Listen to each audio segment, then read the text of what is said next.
हाँ दोस्तों, तो आज हाजिर हैं पुनः एक नए टॉपिक के साथ।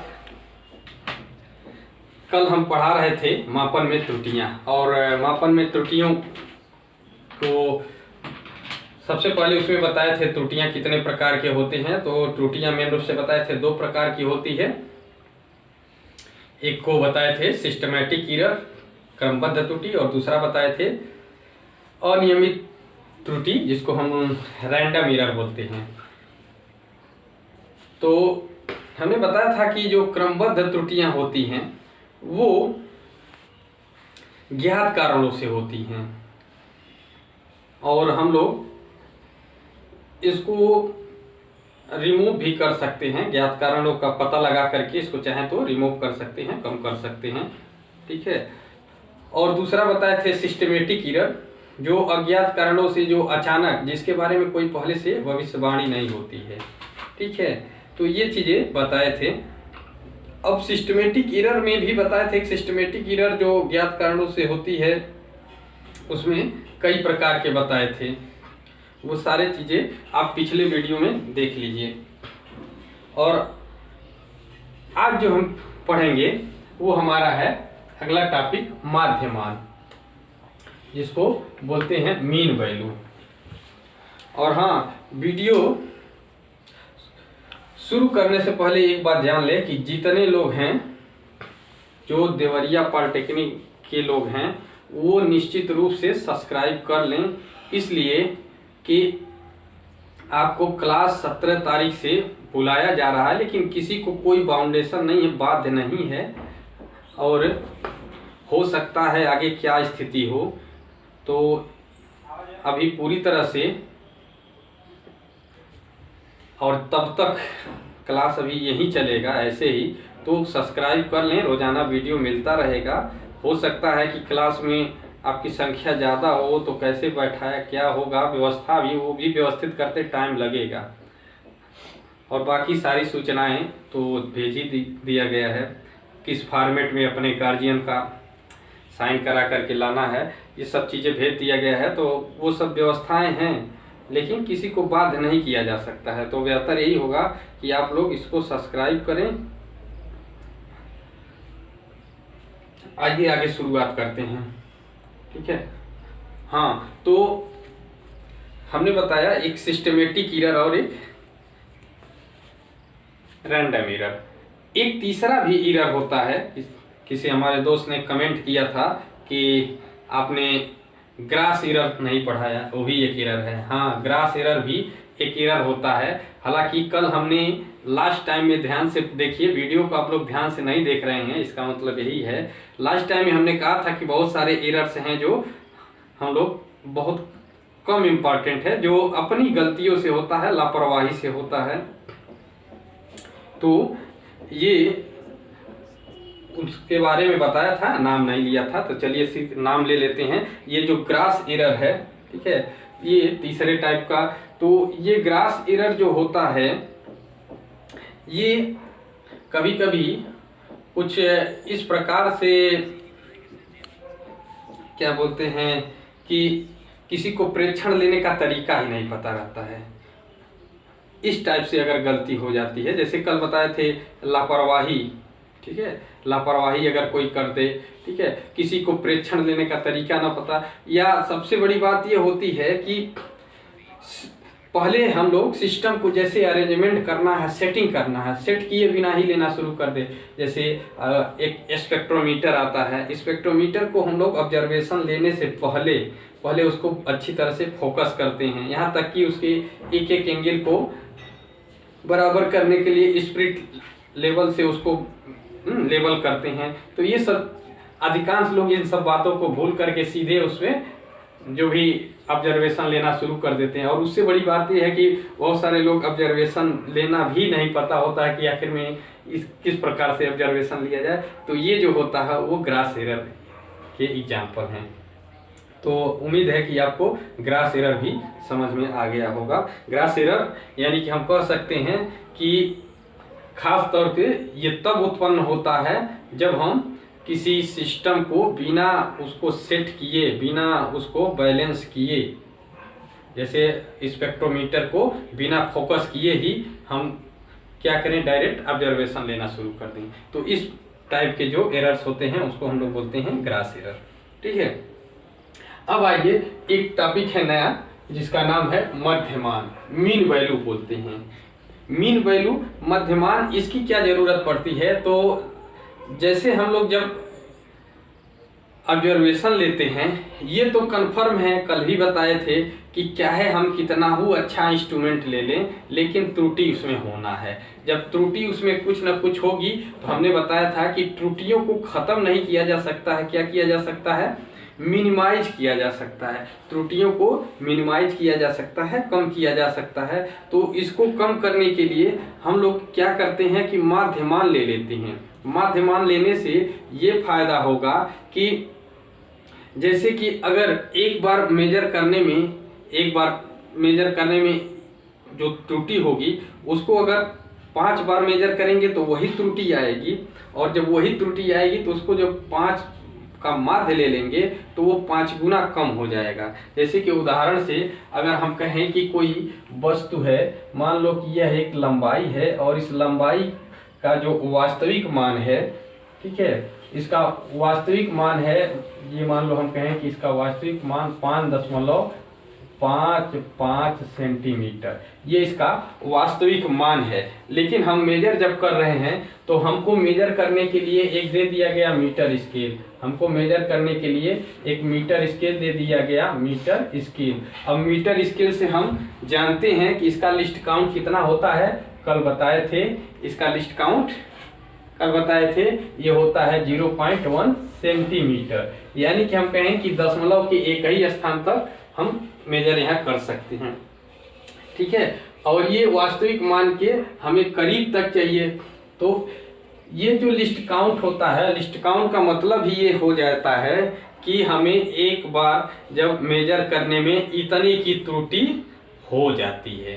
ठीक है, तो ये मतलब ये हुआ कि अगर अब हमें मेजर करना हो तो एक बार अगर हम मेजर किए तो सटीक मेजर नहीं हो पाया, तो एक बार में हमने मेजर किया तो ये आ गया, मान लो कि हम कहें कि ये आ गया 5.56 आ गया।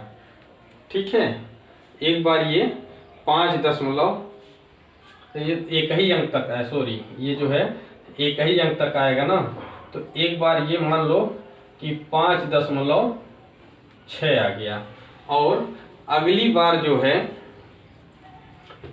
एक बार मेजरमेंट में 5.6 आ गया, और अब जो है अगली बार दूसरा जो हमने प्रेक्षण लिया तो ये मान लो कि आ जा रहा है 5.5 आ गया।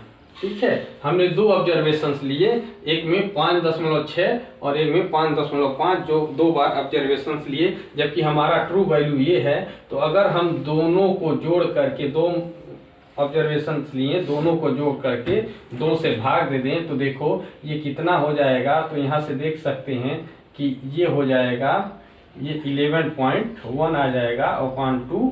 ठीक है, तो अब देखें तो इसका जो माध्यमान होगा तो ये हो जाएगा 5.55। ठीक है, ये इस टाइप से ये इसके देखें तो करीब आ गया। हालांकि मान लो उसके कोई और भी वैल्यू होगी, हम लोग केवल 2 उदाहरण लिया है। मान लो इसका मान कोई और, मान लो 6 हो जाता, ठीक है, तो ये उसके करीब तो ये पहुंच जाता ना।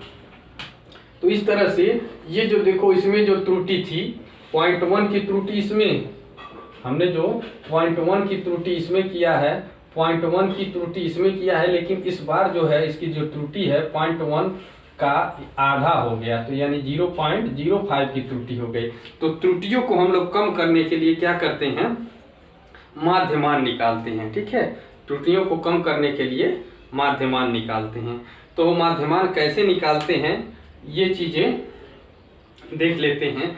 तो अगर हम कहें कि मान लो हमने n प्रेक्षण ले कोई, जैसे यहाँ पर 2 ही प्रेक्षण लिए, प्रेक्षण जिसको इंग्लिश में कहेंगे कि ऑब्जर्वेशंस। ठीक है, तो अगर हम n ऑब्जर्वेशंस लेते हैं, ठीक है, n ऑब्जर्वेशंस, n ऑब्जर्वेशंस लेते हैं, यानी n प्रेक्षण लेते हैं। तो मान लो n प्रेक्षण है A1, A2, A3 ऐसे एंड सो ऑन यहाँ an तक, ठीक है। अब ये n प्रेक्षण ले लिए। अब क्या करते हैं, इनका हमें माध्यमान निकालना है। तो जैसे 2 था, 2 को जोड़ करके भाग दे दिए, तो यहाँ पर भी ऐसे जोड़ करके भाग दे देंगे। तो हम कहेंगे इसका जो मीन वैल्यू होगा, मीन वैल्यू जिसको हिंदी में माध्यमान कहते हैं, ये कितना हो जाएगा। तो A1 plus A2 plus A3 plus and so on plus an upon n हो जाएगा, n अपान n हो जाएगा।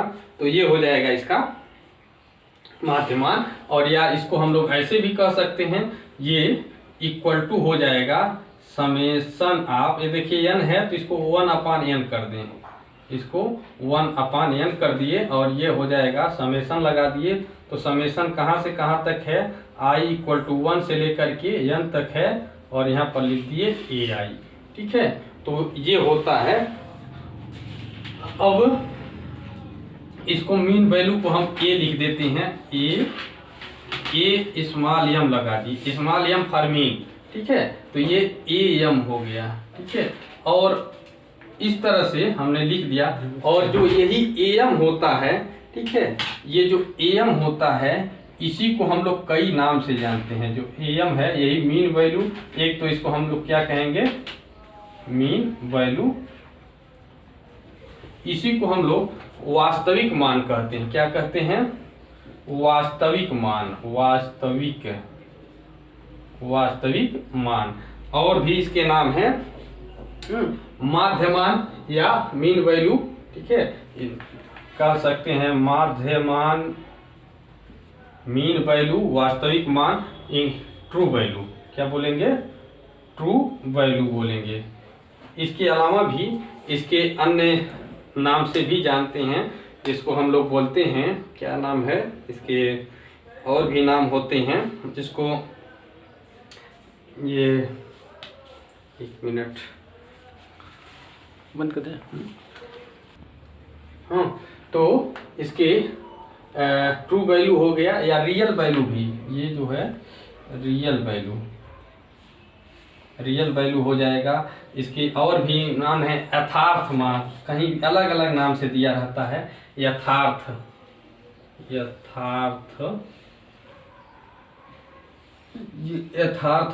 माप हो जाएगा, या इसको हम लोग एक्यूरेट बोलते हैं, इसी का इंग्लिश एक्यूरेट। तो ये कई नामों से जाना जाता है। कौन, ये स्मॉल am, ठीक है।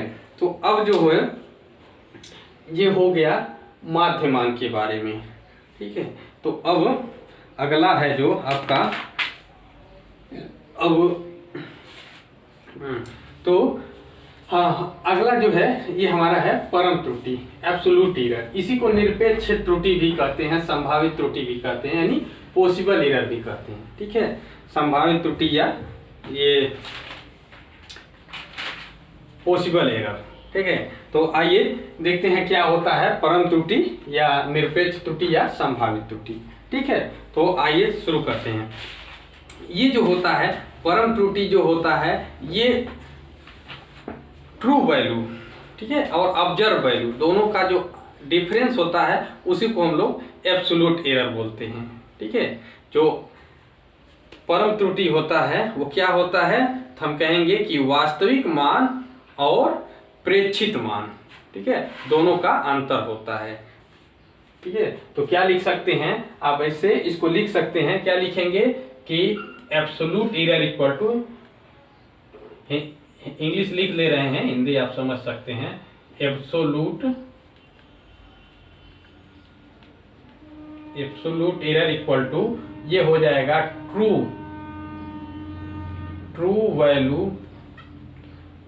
वैल्यू माइनस, ये माइनस नहीं बल्कि डिफरेंस का ये सिंबल लगा लेंगे, minus observe, SERVED, observe value, ठीक है। तो हम कहेंगे कि इसको हिंदी में क्या कहेंगे, इसको कहेंगे कि परम त्रुटि इक्वल टू, क्या कहेंगे, वास्तविक मान माइनस, या डिफरेंस का साइन है प्रेक्षित मान। ठीक है, तो यहाँ से हम परिभाषित कर सकते हैं इसको।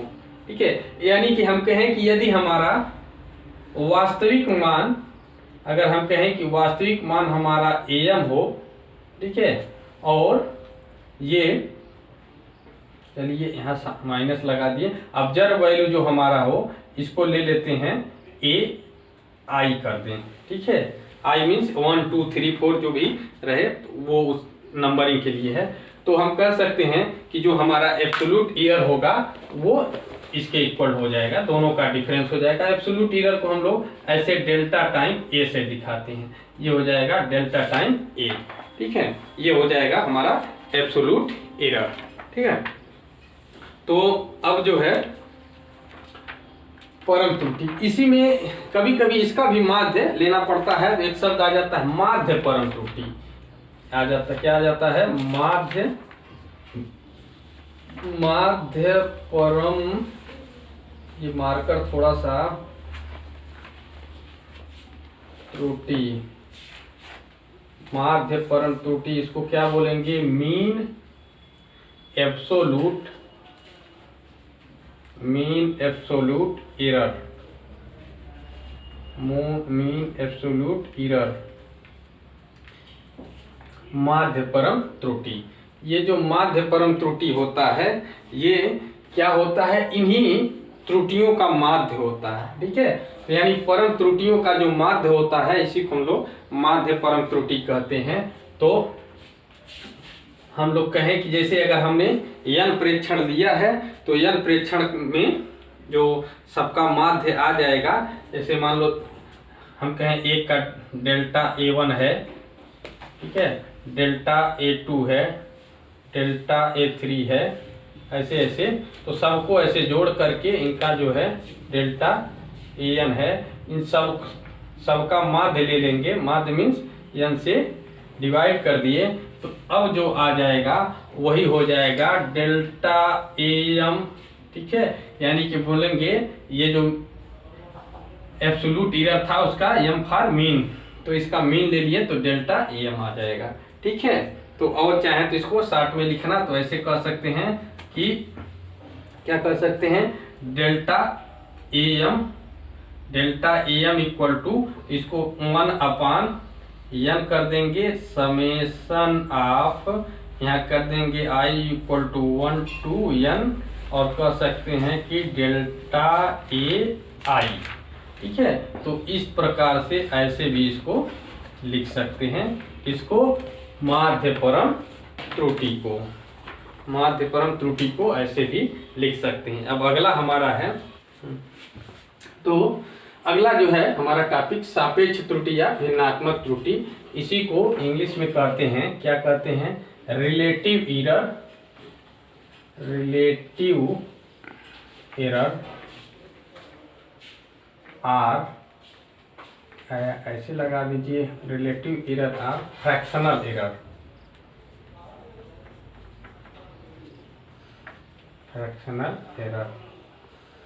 ये जो होते हैं, ये क्या होता है, रिलेटिव त्रुटि या जिसको हम लोग भिन्नात्मक त्रुटि कहते हैं, ये क्या होता है, तो ये परम त्रुटि, ठीक है, और वास्तविक त्रुटि, ठीक है, जो वास्तविक मान, ये दोनों का अनुपात होता है। यानी हम कह सकते हैं कि fractional error is the ratio of absolute error to real value, ठीक है, या ट्रू वैल्यू। यानी हम कह सकते हैं कि जो फ्रैक्शनल एरर होगा ये क्या होगा, तो ये फ्रैक्शनल एरर जो होगा वो एब्सोल्यूट, तो एब्सोल्यूट को क्या बताए थे, delta A, and real value इसको हम बताए थे AM। ठीक है, तो डेल्टा ए और AM का अनुपात होता है। ठीक है, तो हम कह सकते हैं, क्या बोलेंगे, रिलेटिव एरर या हम कहेंगे फ्रैक्शनल एरर, ये दोनों एक ही चीज है। इक्वल टू क्या हो जाएगा, तो हम कहेंगे कि absolute error upon true value या मीन वैल्यू, जो भी इसके कई नाम बताएं, एक्यूरेट वैल्यू, ये तमाम नाम बताए हैं। ठीक है, तो ये हो जाता है आपका सापेक्ष त्रुटि। एक चीज और आ जाता है प्रतिशत त्रुटि, वो और आसान है। क्या होता है प्रतिशत त्रुटि? प्रतिशत त्रुटि, इसको इंग्लिश में क्या बोलेंगे? Percentage error. Percentage error, percentage error, प्रतिशत त्रुटि क्या होता है? तो हम कहेंगे कि सापेक्ष त्रुटि या भिन्नात्मक त्रुटि का प्रतिशत त्रुटि कहलाता है। ठीक है, क्या कहेंगे कि सापेक्ष त्रुटि या भिन्नात्मक त्रुटि का जो प्रतिशत होता है वो प्रतिशत त्रुटि कहलाता है। इसका मतलब इसमें 100 से गुणा कर देंगे तो प्रतिशत अपने आप निकल आएगा। तो हम कह सकते हैं कि percentage error equal to, percentage error equal to क्या हो जाएगा? Delta A upon A M into 100 हो जाएगा। ठीक है, तो इस तरह से ये हो जाएगा आपका परसेंटेज एरर। अब क्या रह गया? एक बात और आपको नोट रखना है, वो याद ये रखना है कि हम लोग जब किसी वैल्यू को लिखते हैं उसके माध्यमान के साथ, तो हम हमेशा उसको ऐसे लिखते हैं। अगर मान लीजिए किसी प्रेक्षण में हमने मीन वैल्यू एम निकाला और उसमें जो होता है ये क्या बोलते हैं परम त्रुटि। ठीक है, अगर उसमें हमने परम त्रुटि डेल्टा ए एम निकाला, ठीक है, मीन परम त्रुटि कहें तो मीन परम त्रुटि जो मीन एब्सोल्यूट एरर है डेल्टा एम निकाला, तो हम इसमें बीच में प्लस माइनस का सिंबल लगा करके लिखते हैं। इसका मतलब ये है कि जो रियल वैल्यू है इसमें जो है ये इतने का त्रुटि होगा, तो और वो त्रुटि इतना प्लस के साथ भी हो सकता है और माइनस के साथ भी हो सकता है। तो ये बातें आपको ध्यान रखना होगा। ठीक है, तो आज क्लास को यहीं रोकते हैं, फिर कल हाजिर होंगे एक नए टॉपिक के साथ। तब तक के लिए धन्यवाद।